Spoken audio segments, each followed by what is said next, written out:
Hey guys, so Sean here. Yesterday was the 20th anniversary of the Peter Jackson King Kong movie, and so I wanted to do kind of like a retrospective video of like. So I first saw this movie. Okay, so my history with this movie first was I first saw this movie back in 2017, around the time Kong Skull Island came out, and I rented it from my library on the DVD. I even did a review of it. You can check it out. Check it out on my channel. I'll try to leave the link to the video in the description to my original review. And so that was the first time I really watched the movie. I think I had heard about it before, but I never really watched it until then. And what piqued my interest in this was because I was somebody who loves Lord of the Rings, and I'm even one of probably the few people that love the Hobbit movies. And so I think I was kind of on a Peter Jackson high, if you will. You know, so I wanted to check out the movie. I'd heard good things about it, and so I rented it from my library. I watched it, reviewed the movie, to which again I'll link the review in the description. And I quite enjoyed it. Like I rented the theatrical cut. It was what's on the DVD at the time. Because I think it wasn't until the Blu-ray release did they do like a combo pack kind of thing where you had both versions of the movie on the same disc. Yeah, I think it was just the Blu-ray that did that, because the extended cut DVD is 2 discs, much like how the Hobbit and Lord of the Rings movies are, because it moves over 3 hours, and stuff like that. Give me a second.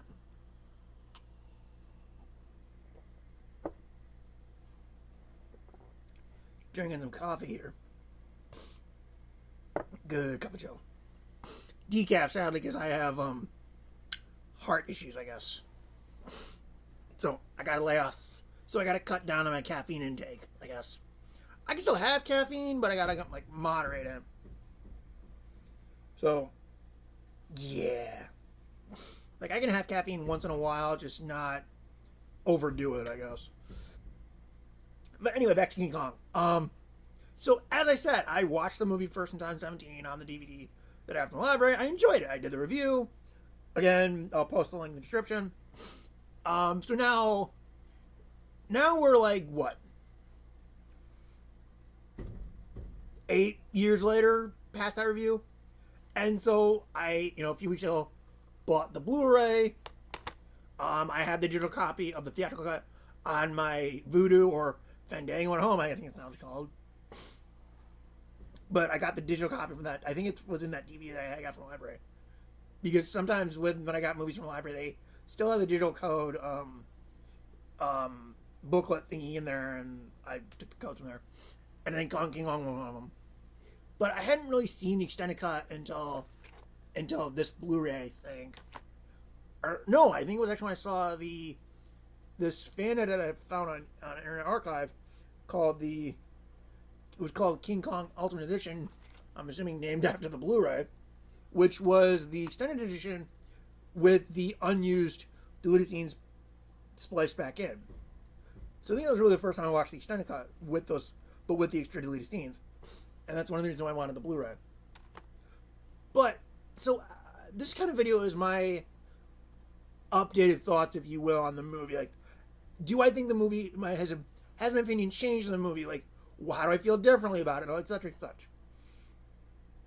Overall, I still enjoy this movie. I really do.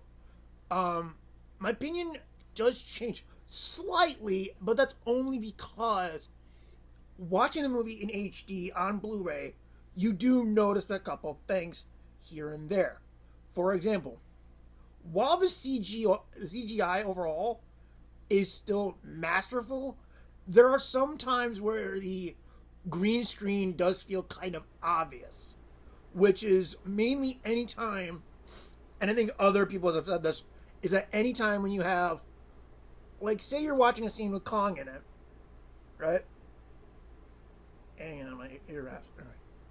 So anytime, like, say you're watching a scene with Kong in it, like a scene with Kong and Anne, anytime those scenes like that stand out, because you're having an actual human being reacting to what's essentially being projected on a green screen, and they don't really. I don't want to say they don't sync up, but they don't really. They don't look consistent, I guess you say.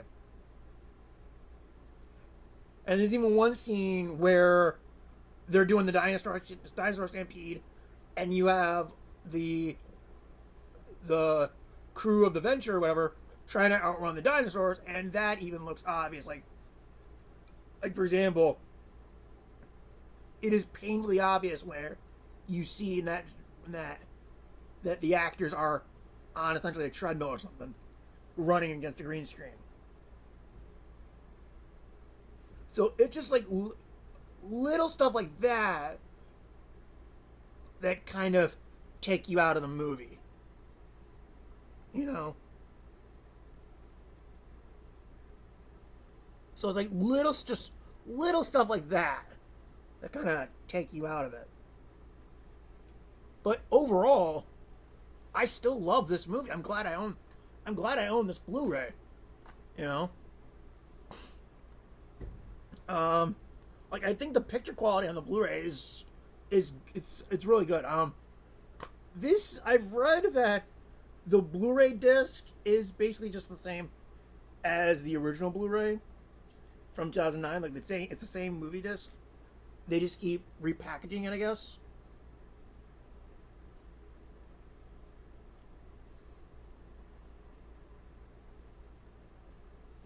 And yet this says 2017 Universal. Huh.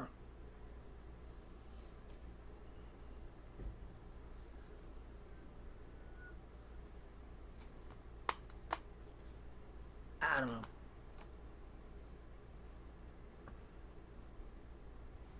Mm.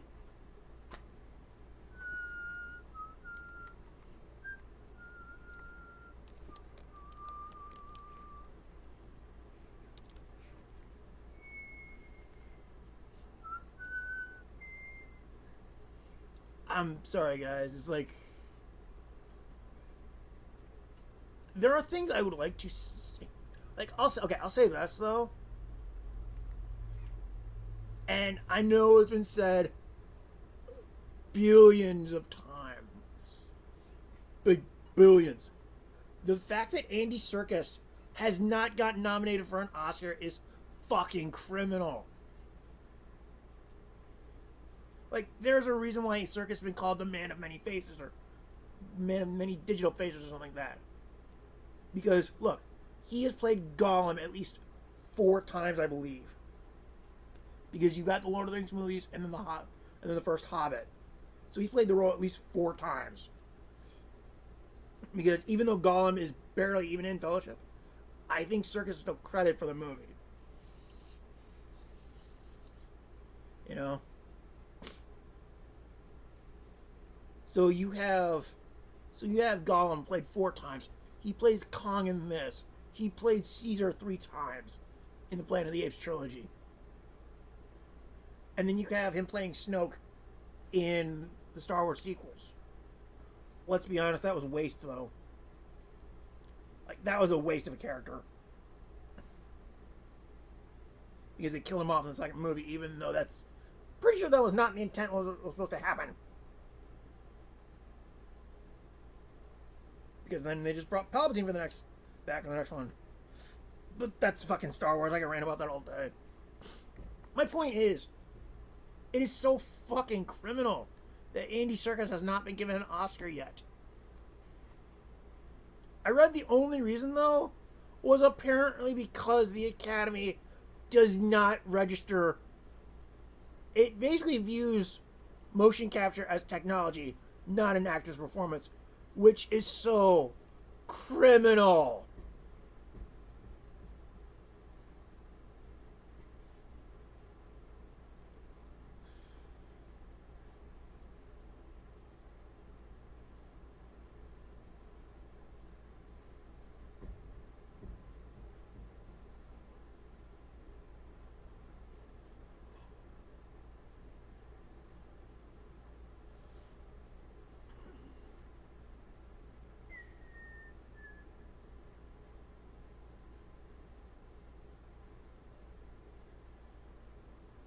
Like, it's so fucking criminal that Circus getting snubbed, man.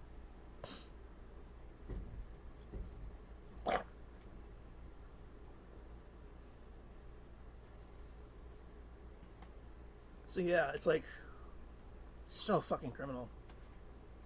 But you know why they're doing it though? Like, you know why they're doing it? It's because they knew if they recognized motion capture as a category, Andy Serkis would win every fucking time. They were afraid. Afraid of having to give the award exclusively to the circus. That'd be why.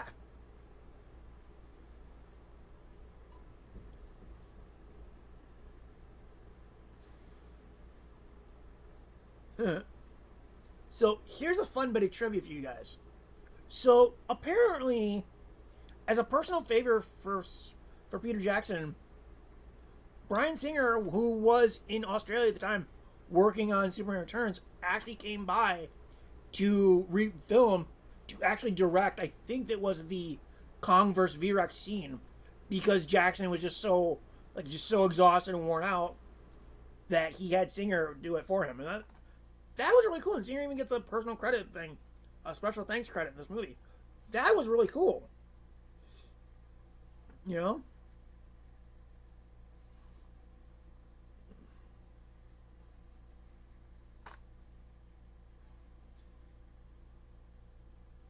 So yeah, Singer basically spent 2 days. We're in, I think in England, in New Zealand, filming the V-Rex confrontation. That was really cool.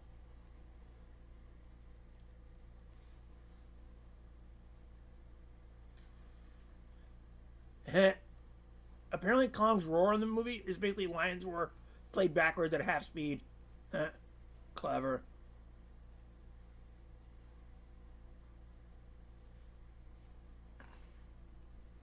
And so there's a scene in the, I think it's in the extended cut, where when they fall back, where the crew after the log scene falls into a big pit and they're being attacked by spiders and whatnot.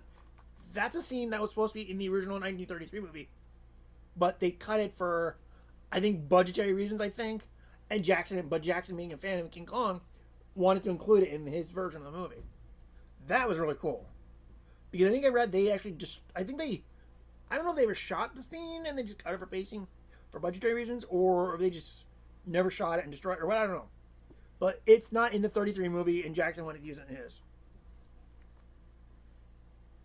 So yeah, I'm just going through some of the trivia right now. And it says here, and it says Jackson, or Serkis essentially played Kong twice. First alongside Naomi Watts in a makeshift gorilla outfit, so his co-star had something to react to, and then once principal photography was complete, he did his performance again in a mocap show.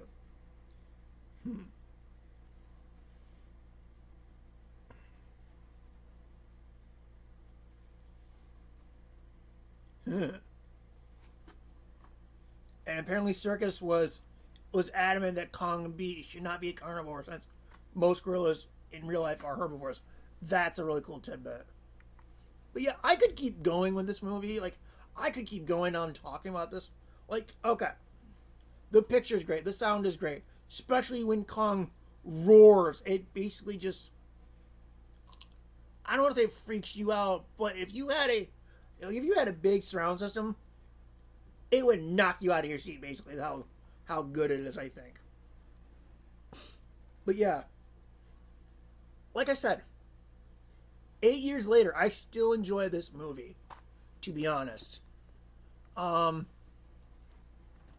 I hope you guys enjoyed this video. Like I said, I will link the link to my original video, at the bottom, and so yeah, I hope you guys enjoy this, and happy 20th to this great movie. Bye.